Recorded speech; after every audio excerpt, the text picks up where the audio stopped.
Good morning everyone. तो आज हम बात करने जा रहे हैं मणिपुर के जो मणिपुर वायलेंस हुआ है उसके बारे में, उसका ब्रीफ में समझते हैं और उसका मेन रूट समझते हैं, क्या प्रॉब्लम है। ठीक है। अब देखो, मणिपुर को अगर आप देखोगे ढंग से तो मणिपुर क्या है। ये पूरा पूरा मैप मणिपुर का है। ठीक है। मणिपुर में मेनली तीन पॉपुलेशन या ट्राइबल पॉपुलेशन रहती है। ठीक है। फर्स्ट वन इज जो रहती है मैत्री, सेकंड कुकी और थर्ड है नागा। ठीक है। तो जो मैत्री पॉपुलेशन है वो एकदम सेंटर में रहती है, उसके कैपिटल इम्फाल के पास। ठीक है। ये एक प्लेन एरिया है पूरा पूरा। और जो दूसरी पॉपुलेशन है कुकी, वो कुकी ऊपर के सेक्शन में रहती है, सॉरी नागा जो है वो ये वाले सेक्शन में पूरे पूरे में रहती है। और थर्ड जो कुकी है वो यहाँ रहती है। ठीक है।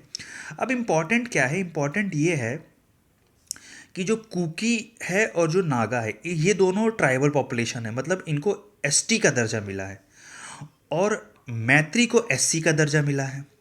अब प्रॉब्लम क्या हो रही है, प्रॉब्लम ये हो रही है कि एक तो ये हो गया, ठीक है, रिजर्वेशन वाला जो इशू है। दूसरा जो इशू है वो इशू ये है कि मैत्री कह रही है कि भाई हमारे पास जो लैंड है वो केवल केवल 20% लैंड है, जबकि हम पूरे पूरे मणिपुर का 80% पॉपुलेशन रखते हैं। और ये पूरा पूरा एरिया जो है 80% है, लेकिन यहाँ पे पॉपुलेशन 20% है। तो जो मैत्री लोग हैं या मैत्री पॉपुलेशन के लोग हैं वो कह रहे हैं कि भाई आप थोड़ा सा एरिया हमें दो। ठीक है। हम हमें क्यों दो, हमें इसलिए दो क्योंकि हम खेती कर पाएँ। ठीक है, खेती कर पाएँ और अपनी लाइफ को अच्छे से निकाल पाएँ, गुजार पाएँ। ठीक है।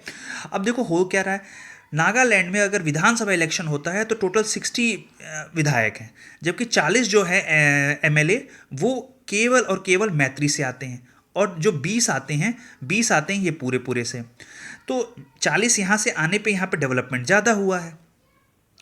तो अब जो है कुकी और नागा लोग हैं वो ये कह रहे हैं कि अगर आप हमारा एरिया और लोगे, हमारा एरिया और लोगे तो हमारे पास और एरिया कम हो जाएगा। और एरिया कम होगा तो उससे प्रॉब्लम क्या होगी, उससे आपका और डेवलपमेंट होगा, हमारे पास लैंड और कम होता जाएगा। तो पहली प्रॉब्लम ये है। दूसरी प्रॉब्लम ये है कि जो ये हैं मैत्री पॉपुलेशन के लोग वो ये कह रहे हैं कि हमारे को एसटी का दर्जा दो। एसटी का दर्जा होने से क्या होगा कि वहाँ पे एक रूल है कि अगर आप एसटी नहीं हो तो आप लैंड नहीं परचेज कर सकते हो। ठीक है। तो वो चाहते हैं कि एसटी का दर्जा दो। एसटी का दर्जा देने से इनके पास एक एक्स्ट्रा और रिजर्वेशन आ जाएगा, ट्राइबल कम्युनिटी हो जाएंगे ये। ठीक है।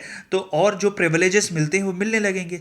तो अब जो कुकी और नागा लोग हैं वो कह रहे हैं कि एक तो पहले से ही इनका ज़्यादा डेवलपमेंट हुआ है, अगर आप इनको एसटी और बना दोगे तो और डेवलपमेंट होगा, कॉलेजेस में एडमिशन इनके और ज़्यादा होने लगेंगे, तो प्रॉब्लम हमको और होगी। ठीक है। इसलिए क्या हुआ है इसमें कि अभी रिसेंट में क्या हुआ है कि 10 साल से जो मैत्री कम्युनिटी के लोग हैं उन्होंने हाई कोर्ट में केस पेंडिंग किया है एसटी बनाने के लिए अपनी कम्युनिटी को। तो अभी हाई कोर्ट ने वहाँ के सरकार को कहा है कि आप इसको सोचिए और इनको एसटी बनाने के लिए काम करिए। ठीक है। काम करिए, अभी बनाया नहीं है। ये बात कुकी और नागा लोगों ने सोचा कि हाई कोर्ट ने वहाँ के इनको एसटी का दर्जा दे दिया है। अभी यही सोच उनकी 3 मई को बवाल करा दी।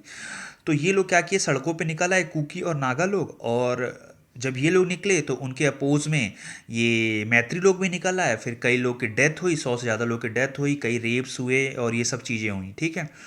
तो अभी तक यहाँ पे मामला भी सुलझा नहीं है और कोई भी गवर्नमेंट इसमें चाह नहीं रही है कि हाथ डाले, क्योंकि बहुत कॉम्प्लिकेटेड मैटर है।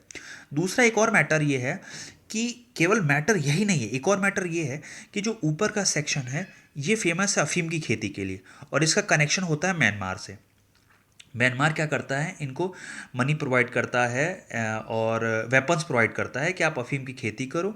ठीक है। कोई आए तो उसको गन से अपने को प्रोटेक्ट करो। ठीक है। अब ये क्या करते हैं, जो यूएसए की एक एजेंसी है उसने निकाला है कि ईरान, अफगानिस्तान और पाकिस्तान इनको गोल्डन क्रिसेंट कहते हैं, और म्यांमार, लाओस, वियतनाम और थाईलैंड इनको गोल्डन ट्रायंगल कहते हैं। ठीक है।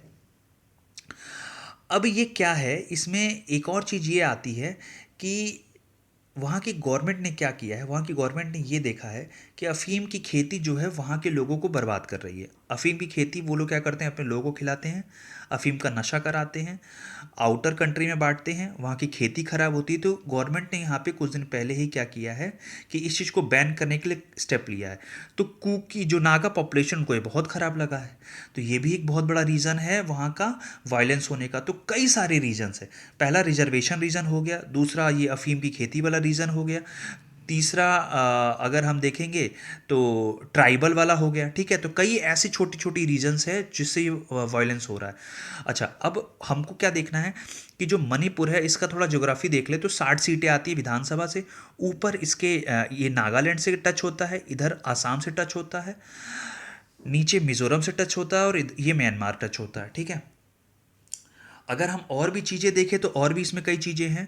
मणिपुर फेमस है, वहाँ पे ट्राइबल जो हैं हिल्स है, तो उस हिल्स का नाम वहाँ के ट्राइबल पॉपुलेशन के नाम से ही रख दिया गया है, गारो खासी जैंतिया, ठीक है। गारो खासी जैंतिया वहाँ के ट्राइबल पॉपुलेशन जो है रहती है, तो उसके नाम से हिल्स का नाम दे दिया गया है। उसके बाद एक और चीज़ है कि जो मैत्री है वो शेड्यूल 8 शेड्यूल ट्राइब में जो 22 लैंग्वेज है उसमें एक लैंग्वेज है।